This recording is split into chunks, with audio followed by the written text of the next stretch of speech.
स्वामी विवेकानंद के अनुसार कोई व्यक्ति अपने कार्य को यदि ईमानदारी से करे तो भी सत्य की प्राप्ति हो सकती है।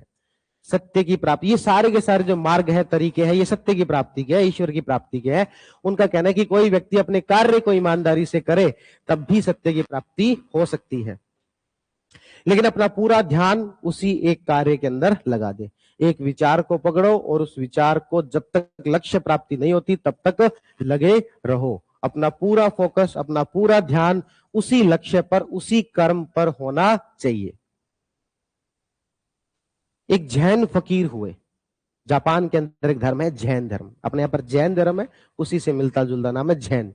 जापान के अंदर एक जैन फकीर हुए, उनके पास में एक रिपोर्टर आया और पूछा कि भाई, उस समय में वो मिट्टी निकाल रहे थे पेड़ लगाने के लिए। उन्होंने पूछा कि जीवन का सबसे महत्वपूर्ण कार्य क्या है? उन्होंने कहा पेड़ लगाना, और कुछ भी आगे एक्सप्लेन नहीं किया। रिपोर्टर ने इसके मतलब निकाले कि शायद पेड़ लगाने से प्रकृति से सब कुछ महत्वपूर्ण है, सही बात है, लेकिन फिर भी उनके मन में थोड़ी इच्छा थी कि यार इसको थोड़ा सा एक्सप्लेन और किया जाए। थोड़ी देर बाद में वो वापस उस फकीर के पास पहुंचे, उस समय वो भोजन कर रहे थे, और कहा कि आप प्लीज उस बात एक्सप्लेन कर दो, वो जो आपने पेड़ वाली बात कही थी, दुनिया का सबसे महत्वपूर्ण कार्य क्या है? उन्होंने कहा भोजन करना। कि ये क्या बात हुई? अभी तो आप कह रहे थे कि पेड़ लगाना, अभी आप कह रहे हो भोजन करना। थोड़ी देर बाद वो जो चल रहे थे कहीं पर जाने के लिए, फिर जैन फकीर ने उस रिपोर्टर ने पूछ लिया, दुनिया का सबसे महत्वपूर्ण कार्य आप कभी तो बताते हो पेड़ लगाना, समझ में आता है कि उससे प्रकृति चल रही होगी, फिर आप कहते हो भोजन करना, चलो उससे भी समझ में आता है कि शरीर चलता है तो वही सबसे बड़ा महत्वपूर्ण कार्य है, लेकिन दोनों में से एक बताओ। उन्होंने कहा चलना। यानी कि जो कार्य हम जब कर रहे हैं वही कार्य महत्वपूर्ण है। तो उसी प्रकार की बात स्वामी विवेकानंद यहां पर करते हैं। किस माध्यम से? कर्म योग के माध्यम से, कि अपने कार्य को ईमानदारी से करना। लेकिन कार्य को ईमानदारी से करना, यहां पर ईमानदारी का मतलब क्या है? ईमानदारी का यहां पर ये 3 मतलब देते हैं। पहला मतलब बिना फल की चिंता किए, जैसा कि भगवत गीता भी देती है, फल की चिंता किए बिना आप अपना काम करो, उसका रिजल्ट क्या होगा उसके बारे में मत सोचो। आप तो बस जो अच्छे से पढ़ाई करो, पास होगे तो अच्छी बात है, नहीं होगे तो जीवन में और कुछ बहुत अच्छा करोगे और बेहतर करोगे। आप जो है नोट्स बना रहे हो तो फिर नोट्स बनाओ, किताबें बिकेंगी कि नहीं बिकेंगी उसको भूल जाओ, रिजल्ट क्या होगा उसको भूल जाओ। सफलता बाय प्रोडक्ट है, अपने आप आएगी, गारंटी से कह रहा हूं। स्वामी विवेकानंद ने तो कहा ही है, थोड़ा बहुत अनुभव मेरा भी है। सफलता बाय प्रोडक्ट है, अपने आप आएगी। आप सिर्फ और सिर्फ जो अच्छे के लिए कार्य करो। मेरे पास में आजकल बहुत सारे ऐसे लोग आते हैं, सर हमें कुछ नई कोचिंग शुरू करनी है, उसके लिए हमें कुछ गाइड करो, है ना, क्या किया जाए, इस वाले मार्केट को थोड़ा देख लें क्या, एसएससी वाले मार्केट में चले जाएं क्या, ये छोटे वाले जो एग्जाम है इस मार्केट में चले जाएं क्या। तो मैं उनको एक ही बात कहता हूँ, सबसे पहले तो इसको मार्केट शब्द बोलना बंद करो। दूसरी बात, आप ये सोचना छोड़ दो कि स्टूडेंट आएंगे कि नहीं आएंगे, आप तो ये देखो कि गैप क्या है, वो कौन सी ऐसी चीजें हैं जो कि स्टूडेंट को मिलनी चाहिए और नहीं मिल पा रही, बस आप वो काम करो, अपने आप आ जाएंगे स्टूडेंट। सफलता बाय प्रोडक्ट है, अपने आप आ जाएगी, उसके बारे में सोचो ही मत। आप केवल ये सोचो कि हमें इस काम को इस तरीके से करना है कि स्टूडेंट की हेल्प किस तरीके से हो पाएगी, वो करोगे, अपने आप आएंगे स्टूडेंट। क्यों नहीं आएंगे?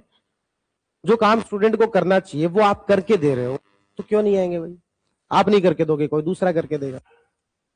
तो पहला जो हमारा उद्देश्य होना चाहिए वो क्या है? फल की चिंता नहीं करना। दूसरा जो काम है उनका कहना है कि कर्ता के भाव को छोड़ देना। कर्म योगी के अंदर क्या नहीं होना चाहिए? कर्ता का भाव नहीं होना चाहिए। कर्ता के भाव का मतलब क्या है? कि मैंने किया है ये कार्य, इसको भाव को छोड़ दो। केवल ये सोचो कि हम एक कठपुतली है जिसको कोई और व्यक्ति डोर के माध्यम से चला रहा है, जिसके हाथ में डोर है बहुत सारी और हमें केवल वो चला रहा है। हम सौभाग्यवान है कि हमें ये कार्य करने का मौका मिला, हमसे ईश्वर ने वो कार्य करवाया, हम केवल निमित्त मात्र हैं, हमसे केवल ये कार्य करवाया गया है। इस भाव के साथ कार्य करें।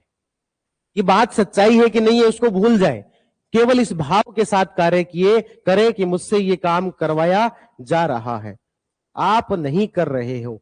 कर्ता का भाव जो है इसके अंदर छोड़ दिया जाना चाहिए। ये कर्ता का भाव छोड़ने से ही हमारे अहंकार जो है वो लुप्त हो जाते हैं। आपको पढ़ाई कर रहे हो तो मां सरस्वती करवा रही है, ईश्वर की कृपा है, किसी तरीके से जो हमारे ऊपर ये कृपा हुई कि हम RSIS की तैयारी के अंदर आए, वरना हजारों लाखों लोग जो वो दूसरे एग्जाम्स की तैयारी में भी लगे हुए हैं, जिनको ये सब बात पढ़ने का कभी मौका भी नहीं मिलेगा। जो स्वामी विवेकानंद के बारे में पढ़ेंगे कि इनका जन्म कहाँ हुआ, कहाँ मृत्यु हुई, कहाँ पर भाषण दिया, कितने बजे दिया, कितनी तारीख को दिया, क्या बोला, बस खत्म, स्वामी विवेकानंद खत्म। लेकिन आपको RS की तैयारी करने का मौका मिला, इतनी अच्छी बातें जानने का मौका मिला, इस बात के लिए मां सरस्वती की कृपा है, करवा रहे हमसे ये काम।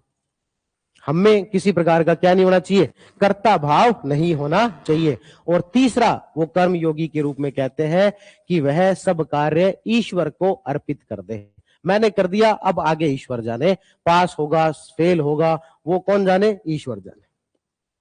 अच्छा, कर्ता के भाव से क्या फायदा होता है? कर्ता के भाव से आपके अंदर कभी भी किसी भी कार्य का घमंड नहीं आएगा। जैसा अपन कह रहे थे कि सबसे बड़ा अहंकारी वो है जिसने सबसे ज्यादा दान किया है, सबसे ज्यादा पुण्य किया है। उसमें जो अहंकार है वो अलग लेवल का है।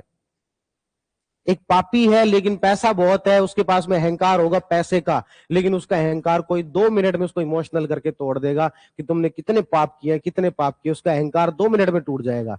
लेकिन एक ऐसा व्यक्ति जो बड़ा अच्छा है, जिसने बड़े पुण्य किए हैं, उसका जो अहंकार है उसको तोड़ना और बड़ा मुश्किल है, यदि उसके अंदर क्या नहीं है, कर्ता का भाव नहीं है। हम यदि कोई पुण्य भी करें तो किस भाव से करें, कर्ता का भाव नहीं होना चाहिए कि हम नहीं कर रहे हैं, ठीक है, हम निमित्त मात्र हैं, हमसे ये कार्य करवाया गया। तो इस व्यक्ति को स्वामी विवेकानंद क्या कहते हैं, कर्म योगी। यानी कि इनका कहना है कि कोई व्यक्ति जो चाहता है कि मैं हिमालय पर ना जाऊं और आराम से अपने तो घर पे बैठे बैठे और दुनिया में एक बेहतरीन योगदान देते हुए, ये व्यक्ति बहुत ज्यादा एक्टिव है, इस प्रकार से मैं यदि चाहता हूं कि ईश्वर तक पहुंचूं तो उसके लिए कौन सा मार्ग है, कर्म योग। दूसरा जो मार्ग ये बताते हैं वो है भक्ति योग। भक्ति योग में ये कहते हैं इसमें तर्क की कोई गुंजाइश नहीं है। रामकृष्ण परमहंस जो इनको समझा रहे थे, लेकिन इनको बहुत देरी से समझ में आई, इसमें तर्क की कोई गुंजाइश नहीं है। ये उसी व्यक्ति के लिए है जो भावों से भरा हुआ है, जिसका दिल जो है वो दिमाग से बहुत ज्यादा शक्तिशाली है, वो दिल से ज्यादा सोचता है, दिमाग से कम सोचता है। जो भावों से भरा हुआ है, किसी भी चीज को लेकर बहुत ज्यादा इमोशनल है और किसी की बिना किसी शर्त किसी से प्रेम कर सकता है, उस व्यक्ति के लिए क्या है, भक्ति योग।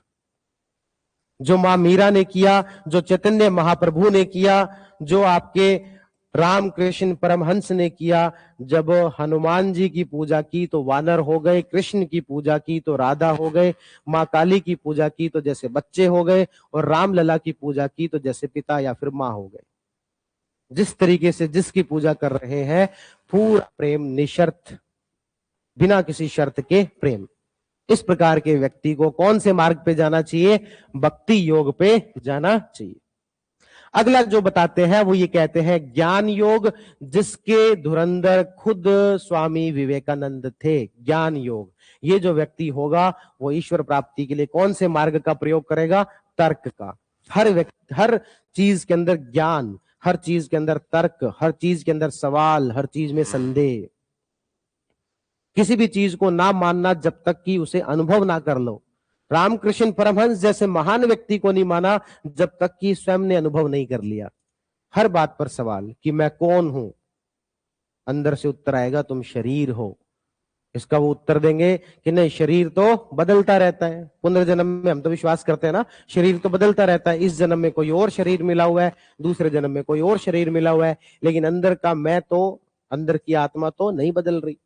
तो अंदर से उत्तर आएगा कि तुम मन हो, जो सोच रहे हो वो हो, मन हो। तो फिर से ये तर्क देंगे कि नहीं, मन में तो विचार बदलते रहते हैं, मैं तो विचारों को देखने वाला हूं, दृष्टा हूं, मैं तो खुद के विचारों को देखता हूं। इस तरीके से हर बात पर तर्क करते जाएंगे और जो बचेगा वही आत्मा है। तो ये जो तीसरा जो तरीका है वो क्या है, ज्ञान योग, जिसके स्वामी विवेकानंद जो है वो जिस तरीके को अपनाते थे। और लास्ट या फिर आखिरी जो रास्ता है वो कौन सा है? राजयोग। राजयोग जिसमें कि पतंजलि ने 8 तरीके बताए हैं, 8 तरीके की बजाय कहेंगे 8 चरण बताए हैं। यम, नियम, आसन, प्राणायाम, प्रत्याहार, धारणा, ध्यान और समाधि। 8 चरण पतंजलि के द्वारा यहाँ पर बताए गए। आज के समय में जो भी मेडिटेशन या फिर जो योग के बारे में प्रचलित है वो सब राजयोग का पार्ट है।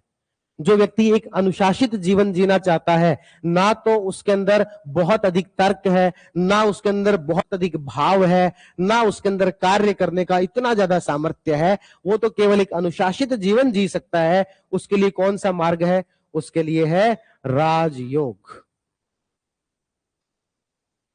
और कोई भी व्यक्ति इन चारों का मिश्रण या इन तीनों में से किसी का एक मिश्रण रूप से भी जो वो अपना सकता है।